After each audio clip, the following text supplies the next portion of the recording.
Recording very the much. computer.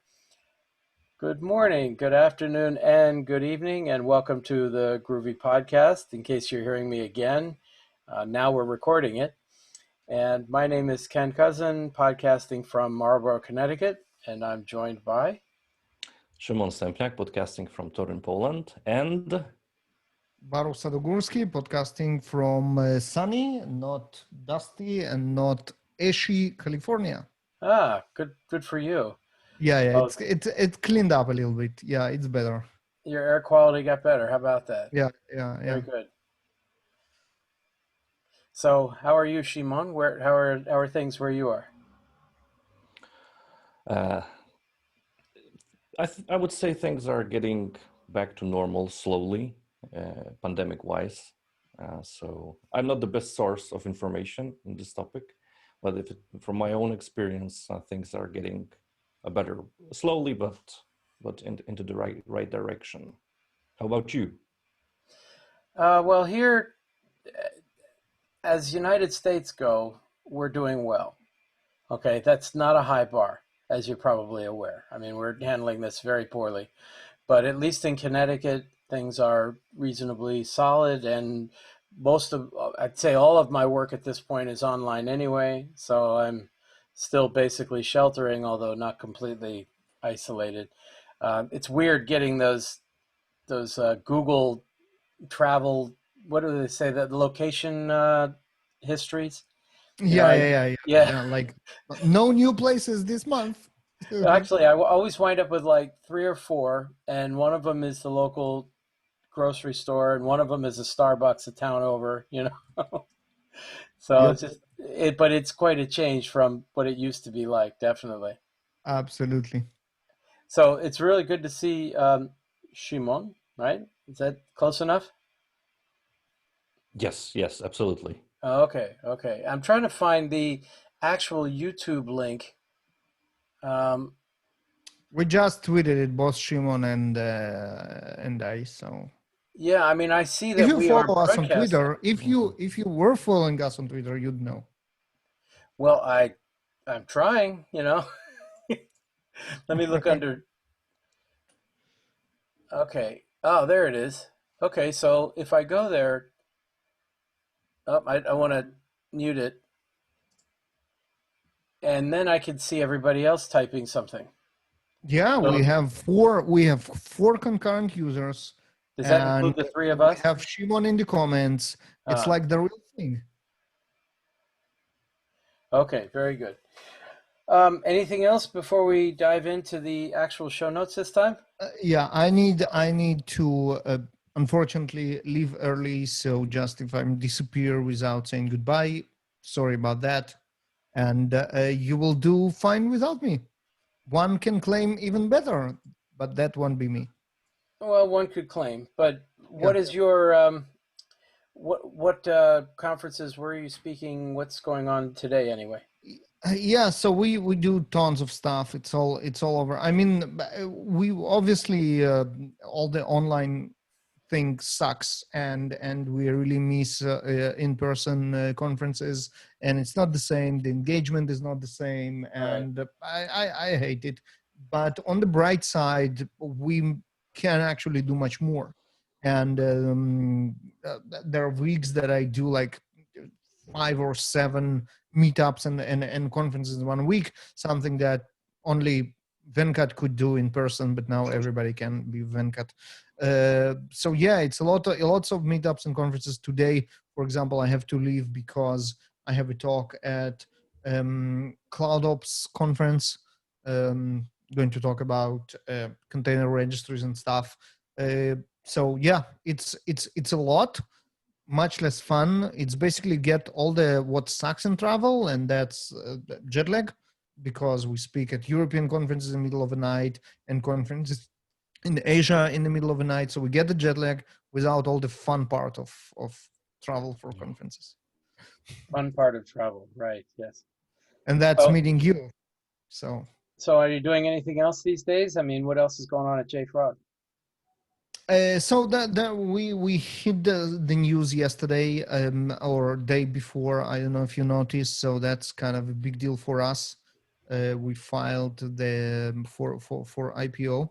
Oh, I missed Uh, that. Really? yeah, yeah. So that's huge. I obviously cannot comment anything about that Oh, because I don't think orange or stripes suit me.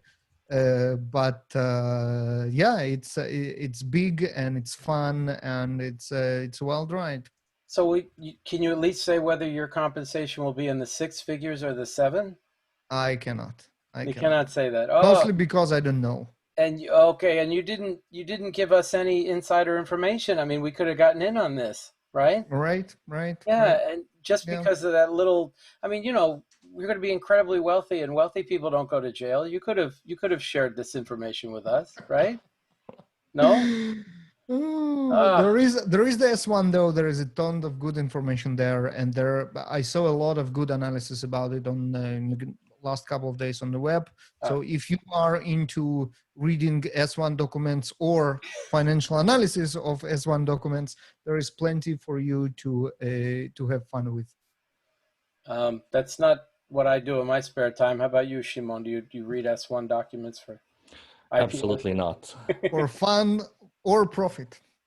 or profit? Yes, well, I would read it for profit, but not in this case. So, well, congratulations. Thank you. Are you embargoed for a certain amount of time, or Yeah, well, now I'm embargoed for life. It's now inside trading and everything, so I cannot comment on any financial stuff for the rest of it. But for other stuff, yeah, it's mostly not embargoed. It's just I personally don't know.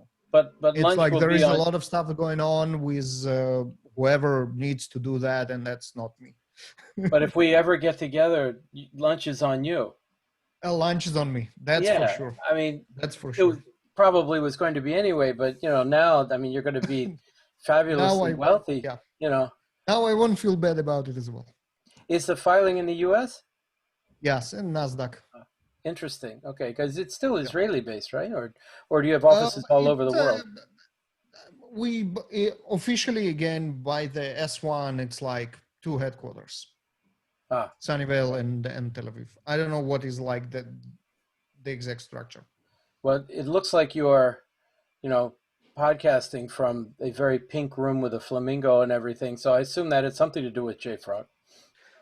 Right? Okay. Yeah, I hear you. And a note taken. Let me fix that real quick. There you go. Work. Yes. Ah, green, much better, much better. And Benning Bala, one of our live viewers, says congrats, JFrog. So Thank you. Oh, I see that now. Yeah, very good.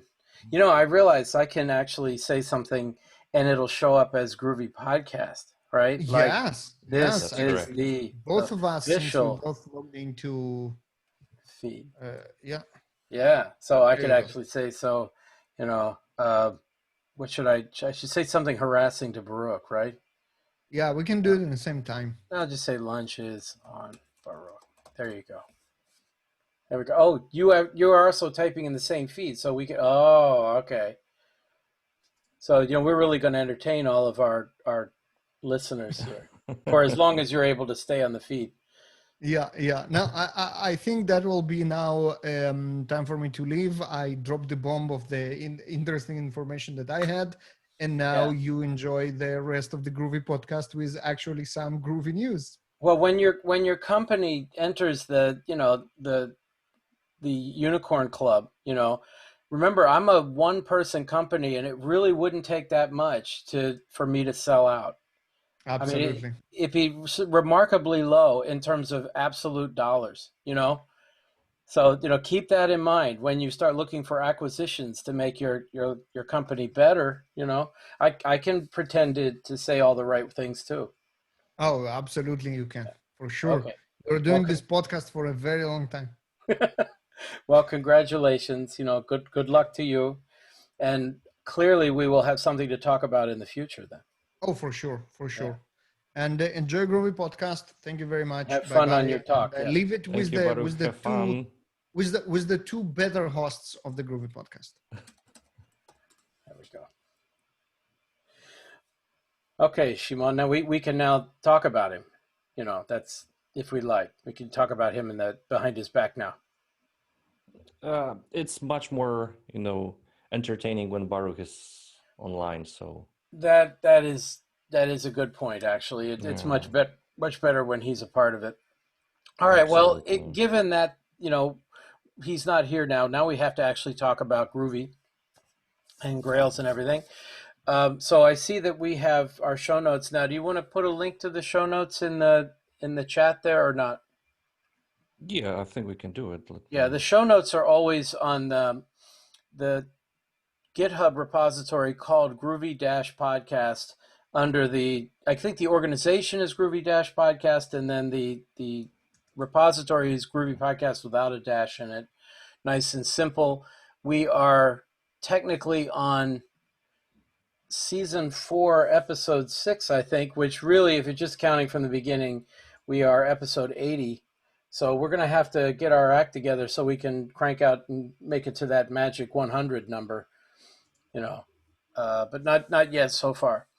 So Yeah, at any rate, but we need to speed up with the episodes because like I just yeah, counted well, that I think that's it's you. second episode this year.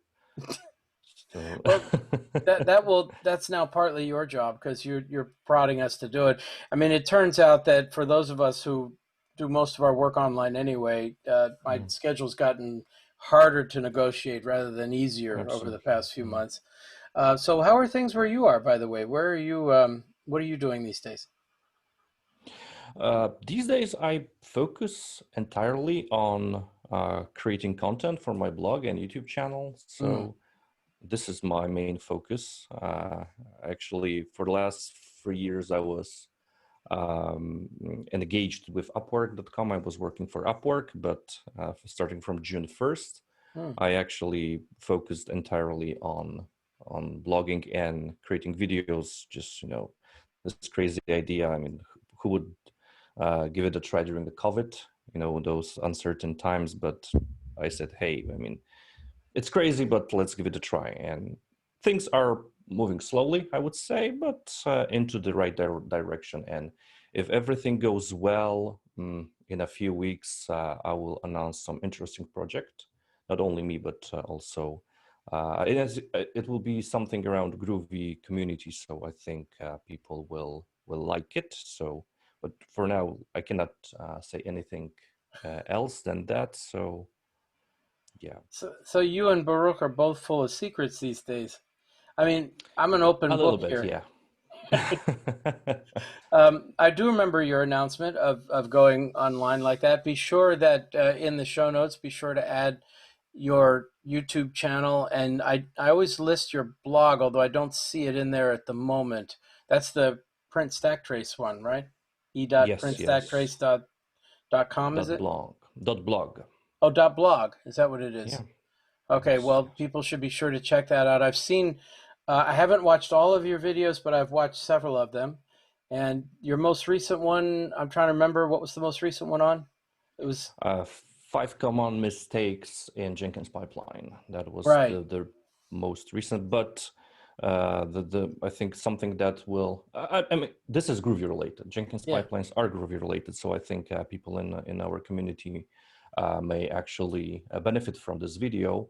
But in July, I published 2 Micronaut related Oh. videos. There is one in the show notes about creating Stack Overflow CLI application in Java. So this is something that is actually quite interesting. It's not Groovy, it's Java, but it's Micronaut, it's Pico CLI, and it's Graal VM. So this technology stack that is really interesting for any Java developer and Groovy developer as well. Yeah, I'm just looking at the show notes to see where you listed that. I'm not. It's a, it's the last item in blogs and Oh, other there it community is. news. Yes. Right, and right, very good. I see that because I also saw. I mean, there's been a lot of activity in the Micronaut world during Right. the time since we made our last post. I mean, Micronaut has gone 2.0, 2.0, Mm-hmm. right? And Yes. of course, that there's the upgrade post in there on how to go from 1.0 to 2.0. But I've also seen uh, a fair number of posts about using Micronaut in general. Now, you've been working with Micronaut, is that right? Yes. Yes. these days, mostly in the Micronaut CLI area. That's why I focused on exploring this topic, because I mean it was missing in the blogosphere, and especially in if it comes to video content. There was no like it's maybe not, it's not a deep dive kind of content, but it's like deep enough to give everyone a good understanding on how to start the CLI application, how to write it in Java, which is something that if you ask someone, I don't know, like 5 years ago, if using Java is something worth considering, people for CLI apps, people would say absolutely not. I mean, the start of the Java runtime environment takes about like a second or 2 seconds when your application does its job in, let's say, 20 milliseconds. It doesn't make sense to add this 1 second or 2 seconds just to start up the JVM or Java runtime environment. So, but these days with GraalVM, there is this problem is solved by just compiling your Java application to the standalone native executable file. So Yeah, that particular video where you used Micronaut, and I guess you pronounce it Picocli. I'm not exactly sure how you pronounce the library. I have no idea. Yeah, I call it the CLI, but I don't know if this is. We should ask Remco about how to pronounce it correctly. of course. Yeah, but I did watch that video, and that was fascinating because it was one of those videos that was very detailed, so that if you do watch that, you really get the low level of exactly what you have to add and how you have to add it and make it work and everything. It looked like an enormous amount of work, by the way, to put all that together. Not the coding part. The coding part looked actually pretty straightforward. The producing the video looked like a lot of work. And it really is a good one. I do remember retweeting that. And of course, your point about running Micronaut apps through GraalVM makes them the startup time becomes, well, basically instant. It's very, very fast on that side of Yes. it. Yeah, So and that was, the great thing about Micronaut and is that, and basically tooling around GraalVM these days is that you know, compiling your Micronaut application to the native executable file is effortless. It's just everything is built in. I remember last year I was giving this talk, Groovy and GraalVM on GreatConf, where I shown, you know, like a step-by-step how to create this native binary from some very simple Groovy script. And it was a lightning talk, 25 minutes, but during that time I showed every, you know, like a possible error that may happen when you do it. And that was quite, let's say, complex to just compile a very simple script. But Micronaut makes it effortless. You just call native image, you just put your jar file on the class path, and that's it. You don't have to do anything else, because both Pico CLI generates those reflection files, and the same thing happens on the Micronaut side. So they provide you all those configuration files for you, so you don't have to worry about anything else. With my example in Groovy and the GraalVM use case, you had to deal with reflections on your own. You had to configure everything on your own. You had to remember about every, you know, option that you have to set with the native image compiler. Micronaut does it for you, and that's absolutely beautiful thing. I do remember seeing those slides. I didn't get to see the actual talk when you gave it. I didn't realize it was only a 5-minute lightning talk, but I do remember seeing the 25. slides and looking like it was, oh, sorry? 25. Oh, 25 minutes. Okay. But I did browse through your slides and saw that it looked like it was a fairly complex operation because of all the dynamic parts of Groovy that you had to basically disable. And then you say Micronaut took care of all of that for you. So that made life much, much simpler. I have only done a few things with the native image compiler with Graal, but of course I did it with a different language. See, I'm delaying the first mention of any other language other than Groovy. I appreciate that. So, of course, there's bigger news out of the Micronaut world, which is also bigger news out of the Grails world. One last thing about that, and we can move forward. Things around GraalVM and Groovy changed dramatically when GraalVM released GraalVM 20.2 based on OpenJDK 11. And tomorrow I will publish a new video on that topic, which very quick showcase. And right now, like creating native image for a Groovy script is much easier, but Oh, you have to wait until tomorrow to see it in the video. if we just postponed our little podcast until tomorrow, we could have watched it, and we could have even had Baruch as part. No, it's probably for the best that we don't have Baruch involved. So, so Well, okay. we So I'll can be we sure can talk about it during the episode 81. I think this might be interesting. sometime in Maybe this will. 2021. Is that the idea? Yeah. Well, I think we can do it in 2020.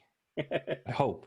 Yeah, definitely. And okay, I'll be looking forward to that. Hmm. Very interesting. I noticed there was a big change for me in in how I use Graal when they went from 20 or 19 to 20. I have not done much with the changes from 20 dot whatever, the dot changes since then. Hmm. So interesting that they're making impactful changes even in the point changes on that. Yeah, but the thing is, the significant change happened between OpenJDK 8 and OpenJDK 11, because Oh, GraalVM delivers those two variants. You can install GraalVM based on OpenJDK 8 and OpenJDK 11. And what I will show in this video, OpenJDK 8 still has issues I mentioned in the last episode.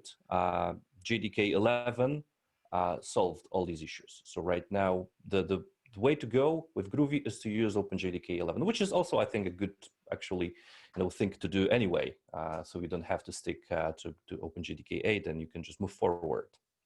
well, this was, from what I understand from the Java people, this was supposed to be the year that everybody transitioned from 8 up to 11.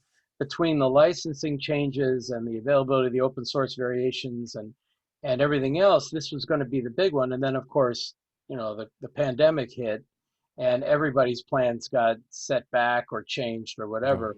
I have noticed, interestingly enough, I expect that the next surveys on the impact in the marketplace of JDK 11 versus 8. I expect a big jump in 11 for a very simple reason. Have you noticed if you ever do anything with Spring Boot, the Spring Boot initializer now defaults to 11? And by doing that, I think automatically there'll be a big jump in usage. Now I'm Hmm. just guessing. That seems anecdotal to me, but I still think that's why Spring Boot applications are so heavily Maven based rather than Gradle based, is because if you don't do anything, that's the default inside of Spring Boot. When you first access the initializer, it defaults to Maven. And I always switch it to Gradle, but I know a lot of people will just go with the defaults there. And therefore, I think there'll be a big jump in 11. Are you using 11 as your baseline these days? Yes, I switched since the last Yeah. episode. I have switched also, but I have to acknowledge that, I mean, it's still a huge percentage of the marketplace Mhm. that's still using 8. Now, of course, Groovy 3, when Groovy 3 came out, that took care of any issues with running on 11. I mean, working Exactly. with Groovy 3 on Java 11 is fine. And I've been Yes. doing that since then. And Gradle, I think once Gradle hit 6, they didn't have any problems anymore with Java 11. I don't remember exactly which version was the required one, but they're all the way up to, as you put in the show notes, there's 6.6 came out, and I remember, I think it was maybe yesterday or maybe this morning, I saw that SDK Man announced that 6.6.1 is now available, which I presume is just a small bug fix Hmm. version Yeah. around 6.6. By the way, do you normally upgrade your projects to use the latest wrapper, the Gradle wrapper, when they release a new version? Not necessarily. I actually, the my most projects that use Gradle are actually like ASCII Doctor projects Oh, for like building slides. And I remember I had like with every major release, and I think that's also like a problem with ASCII Doctor, and there are like at least 3 ways how to compile your slides using ASCII Doctor, how to compile them using Reveal.js. And I remember whenever I have like one project which is still on Gradle too, because if I tried to upgrade it, it was just it didn't work. And in the other slides, I use different plugin and different approach. mm-hmm. And there I have, I think, Gradle 4 or something like that. Or So really, yes. you might want to So upgrade that one. Well, I don't compile those slides that often, Oh, so okay. it's just probably it's like one of the most recent, maybe not the very most recent version at the time when I create those slides, but it's let's say pretty recent. Well, my habit is whenever I open a project that I've had around for a while, one of the first things I do is to upgrade the Gradle wrapper. I just delete the existing wrapper and regenerate just because in case anything changes. Now, I remember when there was the jump from 5 to 6, the biggest thing that changed for me was that now the plugins, especially the plugin for the build scan business, now that is in the settings.gradle file rather than the Build build.gradle grab. file. And that was a significant change for those few projects where I was actually using the build scan plugin. But other than that, Mm. I have also noticed, by the way, that when people use the projects that use the Gradle wrapper version 6, the download speed of the wrapper improved enormously starting around 6.0. I mean, if I have an older version of Gradle, a 4 or 5 version, and somebody has to download Gradle as the first time they run the wrapper, that actually takes a fair amount of time. But the 6.0 ones and above just go very, very quickly. I hope that's not just my own experience. I hope that's everyone's on Mm-hmm. that. Now, of course, we are, in fact, bearing the lead. There was a huge event that I don't see. Again, when I'm looking over to the left there, I'm just looking at the show notes in the different Mm-hmm. monitor. We don't have it in the show notes, but of course, the biggest thing that happened during the time we were not podcasting was Graham Roche himself, of course, is now Mm-hmm. a member of Oracle. I mean, he Yeah. left OCI and joined Oracle. I mean, that was one of those cases where I just about put out the bat signal and said, we need to do an emergency Groovy podcast on Graham moving Yeah, over to Oracle. Uh, it's I as it think turned. this is. Mhm, go Go on, ahead. Ken. No, you were going to say? Yeah, I mean, you can watch, we have it in our show notes, this Micronaut 2.0 video from Madrid Groove user group. Right. And there was this presentation Graham gave about Micronaut 2.0, and there was this question about, it was the question about Micronaut Foundation, because this is also important thing that happened, which right now Micronaut will be, let's say, governed by Micronaut Foundation, not only by the OCI. OCI is one of the key figures in this foundation. However, there are just industry experts gathered in this foundation. Venkat Subramanian, just to name his name. And as Graham explained, he joined Oracle just to make this collaboration with GraalVM team and Micronaut much closer. So I think it's a strategic decision, and Graham is a role model if it comes to Groovy community, and he wouldn't. I don't believe he could abandon OCI and abandon Micronaut. He's still involved. He's as far as I remember, he is the founder of Micronaut Foundation, so he's still a father of Micronaut. So Well, it's clear he very much cares about the Groovy yeah, community, the Grails community, the Micronaut community. It's absolutely. clear he cares very much about the products, about Micronaut and Gradle. I'm sorry, Grails, pardon me. And I'm sure that he will be bringing his influence to Oracle in those areas. I did read the releases, the press releases, and the comments that were released for public consumption. I did send him a message, ask him if he wanted to be on the Groovy podcast to talk about it. I think what probably happened is that message I sent to him probably got buried in 20 million other messages he got right Yes. around the same time. I'm expecting. So we may have to try to contact him again and see Yeah. if now that things have calmed down a little bit, Hmm. if he'd like to talk about it. But I did notice that he did give that Micronaut 2.0 talk. And of course, as you pointed out, shortly after he joined Oracle, Jeff Brown put up the announcement about the Micronaut Foundation that will exist as an independent Yeah, way to foster the growth and adoption of Micronaut in the exactly. community. Of course, even with all that, I think it's this is a big event. I mean, this is a big deal to have Graham himself decide to join, of all companies, Oracle. I just did not see that coming at all. No one Um, expected that, yeah, absolutely. Yeah. So, I mean, I'll simply say that at least on our podcast, we tend to think the best of people, especially in our own community. And we know, Graham is definitely, we've known him for years. His heart's in the right place and all that. We'd love to hear not just why he decided to make the move, but also how things are how things are working out now that he's moved over. What impact is he seeing?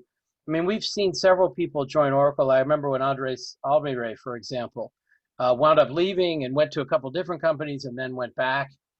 So it's not that there isn't a home for people there that are productive. I've seen a couple others mentioning it as well. But that was big news, and we should say something about it, I suppose, in the show notes. But it's hard to say something other than, hey, by the way, Graham went to Oracle. Yeah, and we are missing details, so we can only speculate, and it Yeah, and would this is be. why we don't get any clicks because we don't just randomly speculate these. So you want to start a rumor or anything, or not? You're okay with it That's right the now? only that's the only rumor I know. So I don't know any other interesting rumors that would you know create any clicks on our podcast. Well, So I wore the red shirt today, so I'm little willing to live dangerously, but unfortunately, I can't think of anything, really clever. Okay, let's see what else we have. Now, one thing I did want to point out, the post on Groovy dependencies in Spock 2.0. Have you played with Spock 2.0 yet? yeah, I use it with my Micronaut CLI apps. No issues, works well. I don't see any problems. And Martin put this blog post just to explain the differences between Spock dependency wise between Spock 1.3 and 2.0. So if anyone wants to migrate their Spock tests, I think this is a blog post worth reading. Absolutely. Well, since we have you here, I have to ask you how you would pronounce his last name. I mean, that's Polish as well as yours, so what would you say? Polish pronunciation is Zajączkowski. You'd put an N in it? It sounded like you put an N in it.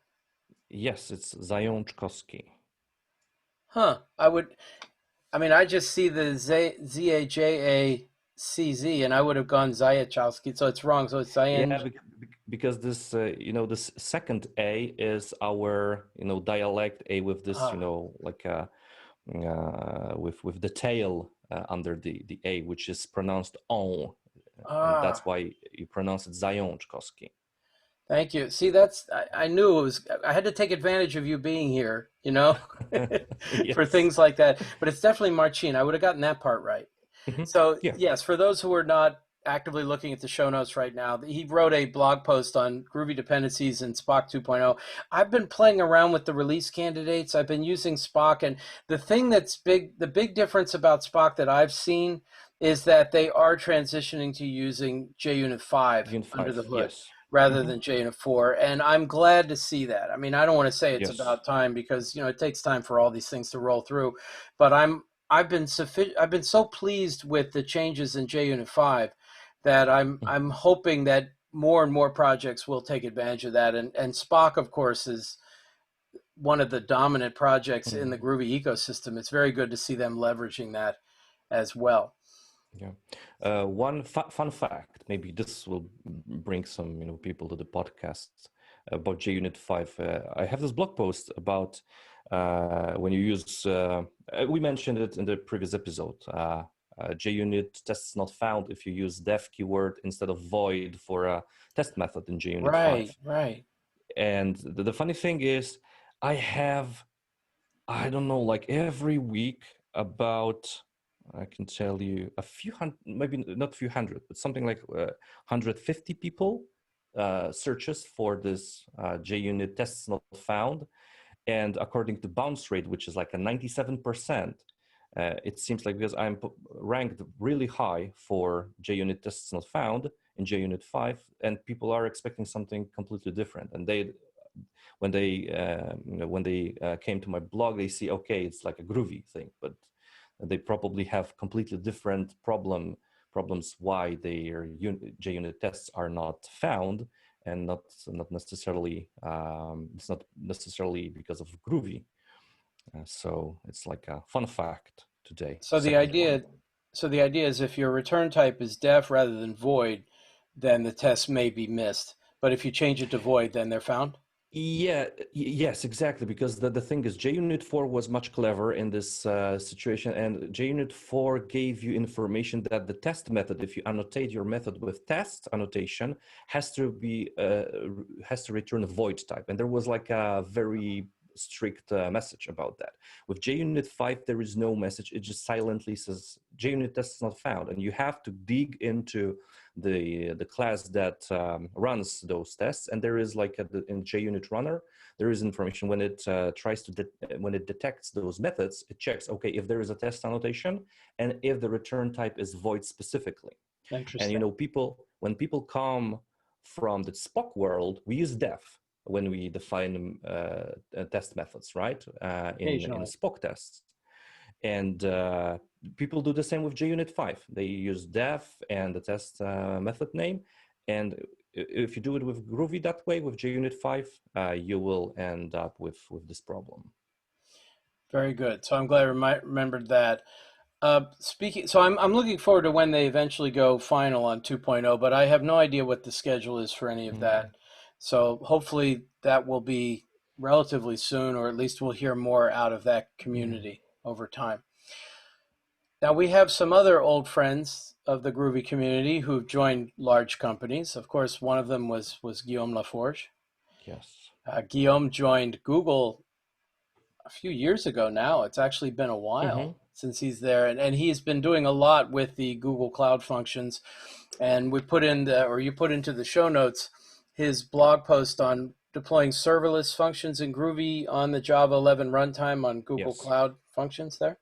Yes, and I strongly encourage anyone to take a look at this blog post because it just shows how simple it is to deploy a function written in Groovy or even in Java, because like in this case, what he's showing is just, like Groovy class. You have to extend some like this Google function, and that's it. So it doesn't matter if you use Groovy or Java, but what he explains in his blog post, you can take Groovy free. He is using Groovy free 0.3, if I remember well, and he's deploying this function from it's like a Maven project. You can run it through a Maven command, and then you can simply deploy it with Google Cloud Platform Client. Well, it's good to see that he's still doing something Groovy related over at Google. Although I'm not sure. I mean, do you work with the cloud providers at all? Do you do much with those? AWS mostly. Yeah. But I would think so. And Azure seems to be doing Azure again, it's not directly relative to Groovy, but Azure has their own version of Java, of course. Actually, Amazon has Corretto, right? That's their implementation. Yeah. And Corretto now has a Java 8 and a Java 11 version. That's correct. I think that the Azure one also now has 8 and 11 as well. If it comes to Azure functions, only at this moment, I think only Java 8 is supported. Oh, really? And this is something that Graham was showing in this Micronaut 2.0 video. He was one of the biggest, let's say, updates in Micronaut 2.0 is the serverless area of Micronaut. And they added support for AWS, for Google Cloud, for Azure, and Graham was showing this cool-looking Micronaut Launch website where you can bootstrap your Micronaut project. And if you choose the Micronaut serverless function project, and then if you add Azure library, and if you by default, Micronaut Launch selects Java 11. And then if you add this Azure library, it will just show you this error that Azure only supports Java 8. So you have to downgrade to Java 8 if you want to use Azure as your serverless provider. Well, I have to say that's actually kind of impressive that they notify you about that. I mean, otherwise... That's great, yes. Yeah. Yes. Otherwise, you would see it at runtime when you try to deploy your function, and then you just lost, I don't know, like an hour or two, and then you start debugging problems, but Micronaut launch website actually tells you right away that you need to downgrade to Java 8.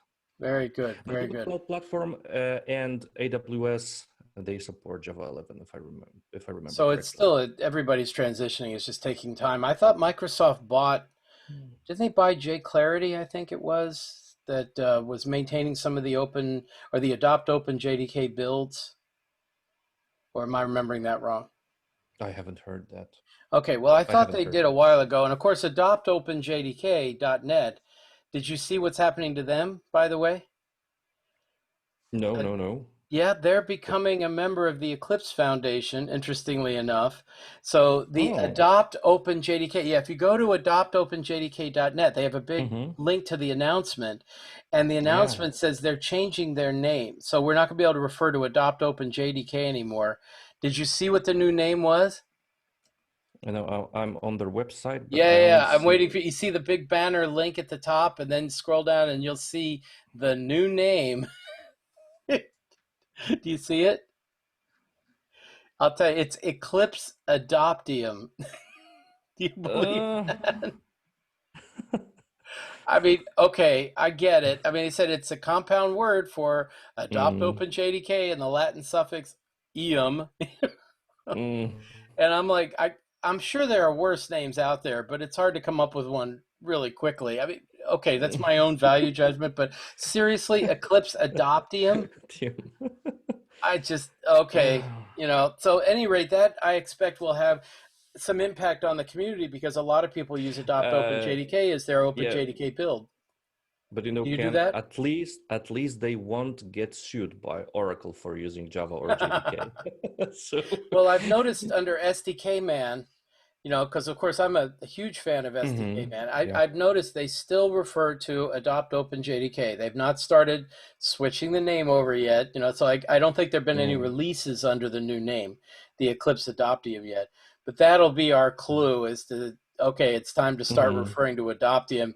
The I question is, can got. I refer to it without laughing? And I'm not sure I can do Yeah. that for a while yet. So it sounds like a long it sounds like an element that was discovered in a science fiction movie when they don't understand anything about physics and say, oh, Mm, yeah, here's this new element, adoptium, that Tony Stark makes in a lab or something. yeah. Anyway, what do you want to talk about next in the show notes?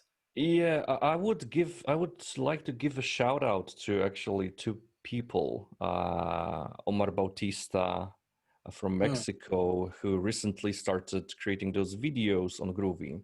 mm, Uh, I just, I found his channel accidentally. I think he posted something on Twitter using GroovyLang hashtag, and I watch this hashtag every day, and that way I found his videos. He records videos in Spanish, so I think for like the Spanish speaking people in Groovy community, this is something that might be quite interesting, and it looks like he covers like a very basic stuff about Groovy. So this is like an introductory videos on Groovy, but it's really good to see new people, putting their time and effort into creating Groovy-related content, and we are missing, like, those. I would call it like regional specific content. Like he creates Spanish content, and there is also this. I don't know if this is his name, Tiab. The guy who I also found on Twitter. He wrote blog posts about Groovy in Japanese. mm. So people, if there are any Japanese speaking people in our community, they can go and read his blog, and there are like 5 blog posts about Groovy Free mostly. So he was covering some new features added to Groovy Free 0, which is, again, it's great. I mean, that's so, and I think those people absolutely deserve some kind of recognition, shout out. So they can keep doing those things, because it's great that we have more and more people putting their time and effort into creating content. Well, and we know, of course, the community for Groovy and Grails and Micronaut and everything is very large in Spain. We definitely know about that. I mean, we've got, Yes, yes, definitely. Ilapmar, the, Twitter feed, Ivan Hmm. Lopez, and we've got, Yes, Sergio. Jorge, Alvaro Sanchez. Most people most of them are Well, and OCI related. Yeah. also the person who always banters with us. Okay, you're going to make me say it. So S. Delamo, you know, in Sergio, Twitter. yes, Sergio Delamo. Oh, you want to say Delamo? Oh, okay. So it's a pronunciation thing again. I was an American who puts the accent on the wrong syllable. You know, very typical. So we'll wait for him to. Well, this will be a test to find out if he listens to the podcast for real and see if he heard himself mentioned and if he wants to say anything back or now. Sergio, if you're listening, even on the replay, let us know on Twitter that you are still with us until this moment. Oh, well, we don't need to encourage him. He will come up with something clever to say. I'm not worried. But I'm glad that there are contributions in Spanish because that's the other language I want to bring up. Is not any other programming language. I'll just bring up Spanish, right? I'm trying to give him a bit of a hard time to see if anything happens. I don't know, but I'm glad about the Japanese one also. I think what I'll try to do is find out how Google Translate handles that. So I could take a look at some of those posts. Yeah, I read it with Google Translate. They are absolutely fine. Oh, wonderful. So I'll definitely take a look at that. Now you and also mentioned. Oh, sorry. Go ahead. No. Like content-wise, I think also our friend Dan Vega is worth mentioning because some time ago, it was like 2 months ago, I think. Mm-hmm. He released this video on adding dynamic methods at runtime in Groovy to his YouTube channel, and it's always good to see Dan covering some Groovy-related topics. It's always an interesting combination because Dan, I know mostly from his JavaScript work. He does a lot of stuff with, I think it's Vue.js that he spends a lot of time on. But he has done a fair amount in the Groovy world as well, making instructional videos. And of course, the front end on his projects are always very good because he knows the JavaScript library so much better than so many of us. So that's nice to see him working as well on that stuff. But it's also worth mentioning about Dan. It's also worth mentioning that he has also the complete Apache Groovy developer course on Udemy, right. And this is actually the most popular Groovy related course on that platform, and he has 2,500 students. On which platform is that? Udemy.com. Oh, Udemy, right? Right. So he's got 2,500. That's really good. Yeah, that's excellent. Yeah, absolutely. Yeah, I mean, I have videos on Safari on that, but mine are getting a bit dated, and it's good to see him to do the much more up-to-date stuff. And I think I'm trying to remember if he ported some of that over to Safari. There's so many online platforms now for video courses. There's LinkedIn Learning now. There's Pluralsight, of course. There's the one I do so much on is Safari, and which now the O'Reilly Learning Platform. Many of those going on. So there's a plethora of resources available. Are you contributing videos on any of those yet? Not yet, no. I will be very surprised if you are not contributing on those at some point. And if I know anybody, let me know. I mean, I can always introduce you. If I know somebody, I can help you out on that. But sure. I expect people will be coming to you on that. Now, you also mentioned the blog post by, is it Naresha? Yes, Naresha. Yeah, and that person is. That's coming. Looks like that's a person out of India, out of Bangalore specifically. Yes. And you say, he's got several of these effective Java with Groovy type podcasts there, or blog posts, or both. Blog posts. Yeah, Naresha, he's always very active. But what's worth mentioning is, I think he started back in July. He started publishing on a regular basis some Groovy related blog posts. Some of them are taken from he has this presentation he gave on during the GreatConf last year, like effective Java with Groovy, something like that. Right, I remember that. Where he was showing how you can adopt some like this effective Java tips into Groovy programming language. So it seems like he just sliced this content and he published those blog posts, which is great because people probably are willing to consume smaller blog posts in chunks. So it's great to see, like every single week there is like a Groovy related blog posts.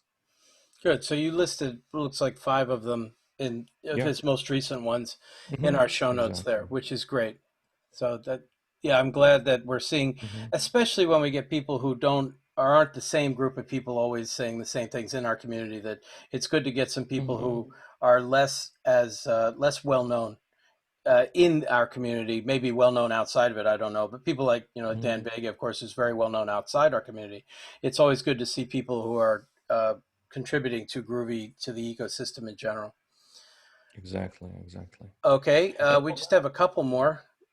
Did you want to pick one? Yeah, I mean, like last community news, I think worth mentioning is also this blog post that was published on Beeldung.com. This is one of the largest blogs, like a Java related, and also there are like a Kotlin related topics. I mentioned Kotlin, so my apologize. No, However, it's a question. It's more the over under. It's like we're never sure who's involved in that, and they're always waiting to see at what time in the Groovy podcast the Kotlin language is mentioned. And we made it almost a whole hour before that happened. So. Yeah, but I thought you will be the person who mentions it. Yeah, so nobody who had the people who bet the over are going to win, and the people who picked that it would be you rather than me, well, good luck. I mean, that's the long shot, came in this time. At any rate, yeah, that Beldung, however he pronounces it, that's one person who manages a group of people, from what I understand, and they are very focused on Spring. They have their own Spring course they push all the time. So anything that touches on the Spring world, they tend to have a lot of, and some of that tends to be Spring Boot and Groovy, of course. And having Groovy on such a platform is beneficial to Groovy and the community, because thanks to this, probably some people heard about Groovy for the first time, and maybe they will just look at the programming language and see, let's give it a shot. Right. So he's got a bunch of them, but you picked one that was very recent that got brought up as well. I remember the first Spring Boot app that was publicly published by Pivotal at the time was written in Groovy, and the reason they did that is because the entire app fit in a tweet. Remember, they were using the Spring Boot CLI, and they just put the controller in there as a one-line, basically one function. And of course, Groovy made it very simple to do. I don't know how many of those actually made it into production, but it was amusing. I made one. Yeah. And that was a very risky decision. Right. I mean, when I teach my Spring classes, I also have an implementation of the same apps in Groovy and an implementation of the same apps in some other language, namely Kotlin, of course, in there as well.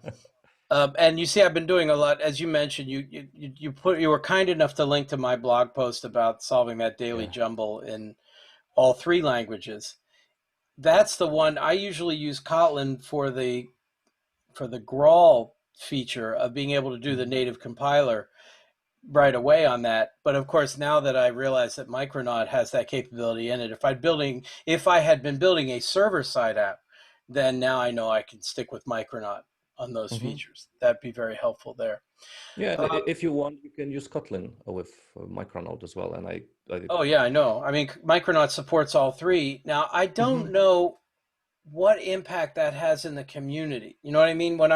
Whenever I talk about microservice frameworks, I'm always sure to bring up Micronaut, but usually the people bringing up microservice frameworks are Java people.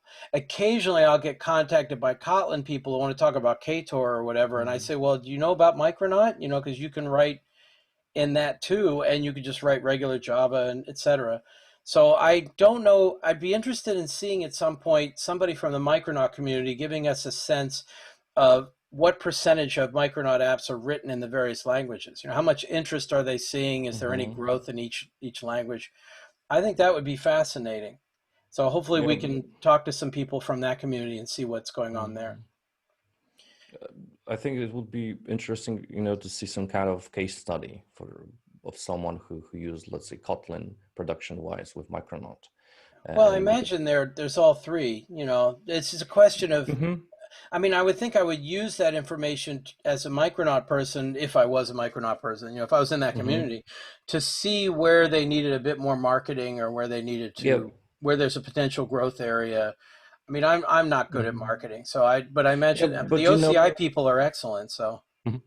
Yeah, but like with open source project, it's hard to get this data, like who uses your framework with which programming language. I think it's even like I don't know, information from statistics from maybe the repository. They won't tell you you will get some number, but it doesn't mean anything, right? Well, maybe then it'd be the way to go would be to look for questions on Stack Overflow and see what when you're looking at Micronaut questions, what language are they asking about? Maybe again, I'm not good at this, but I imagine there's some information there. Yeah. Anything else you wanted to bring up in the list there? Yes, ApacheCon and the Groovy track moderated by Paul King. This is a huge, actually. It takes place on September 29 to October 1st. And there is, I added a link to Apache Groovy track, which is Groovy specific. And there are many interesting topics in that agenda. And what's also, of course, this is the online event and it's free. So anyone can attend, anyone can watch those presentations live during ApacheCon. So I would strongly encourage anyone to go and register to that event. Yeah, I was going to try to get something in on that. And I realized that first, I almost missed the deadline anyway. But secondly, it's just I have a lot of conflicts in that time frame. A lot of things seem to be going on during that time. I'll mention, as long as we're mentioning conventions at all, it's not exactly a con exactly, but the former GIDS, the Great International Developer Summit, the one that used to be the Great Indian Developer Summit in Bangalore and then in Australia, they've all gone online this year, obviously, and they've got events happening basically 1 or 2 per month, and they've been going on since July, and they're going all the way to December. The Java-related one, Java and related topics, is also in September. I'm giving a brief talk, I think, there on features in Groovy 3 inside of that. So I know they've got some Groovy information, not a lot, but a few things there. I'm also, I should mention, I'm giving a talk at the London Groovy and Grails user group next week. Actually, I think that's September 1st. And again, it'll be about features that are new in Groovy 3. So I should probably I'll send you a link or whatever. It's a meetup group. And then on the 10th, I think it is, check the calendar to be sure. I'm pretty sure on the 10th. I just checked your calendar. Okay.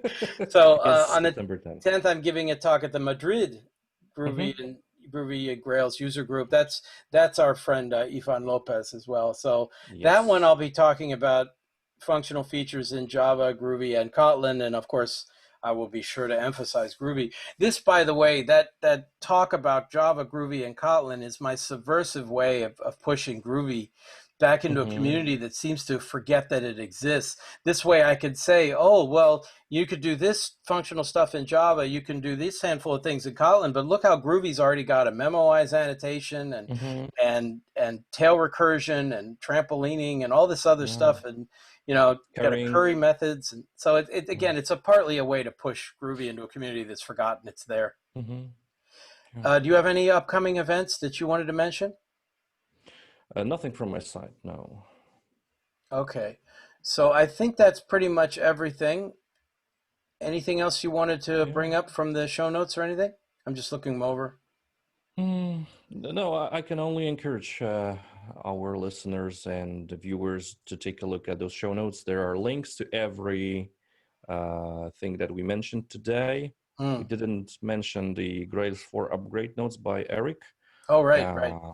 But if you upgrade your Grails, I heard that upgrading Grails 3 to Grails 4 is almost effortless, but I guess Eric found some corner cases, and he put this blog post together. So if you are in this situation, go and check Eric's blog post. And Eric really is an expert in everything Grails related, so Absolutely. it's wonderful Yes. to get information from him. Yeah, Eric is a Grails rock star, and there was also we should hear about the new Grails star rock star in upcoming weeks or months. There was this period of time, I think it was up to August 19th. OCI was collecting nominations for the next Grails rock star. So yeah, we will see who's the next Grails rock star. And we'll have to bring that up certainly the next time we have a podcast. So hopefully we can get back on a more regular schedule, and we'll see what that regular schedule is. I want to thank you personally for prodding us to have this one. It's a good thing, especially because Baruch turned out to you kind of just blew us off. So, it's good that you were here. Yeah. Again, that's partly a test to see if Baruch actually listens to our podcast. We'll see how that goes. Exactly. And then I want to also thank anybody who was actually listening on the live stream there. Who was Paco, in there? Benny Bala, and we have 10 people watching right now. Oh, my goodness. Wow. What are we going to, all those people, I don't even know what to do. Anything else? So I think, is that everything, or do we want to wrap it up at this point? I think we're done. We covered everything. Okay. Again, those of you who can, please feel free to support both Groovy and SDK Man on the open collective approach there. And if you have any other pieces of news or information you'd like to send, feel free to let us know, or you can always send a pull request to the show notes if you like, and we'll be happy to incorporate it on our next session. So thank you very much for coming, and good luck, everybody, and we will see you all next time. Take care. Thank you everyone. Take care.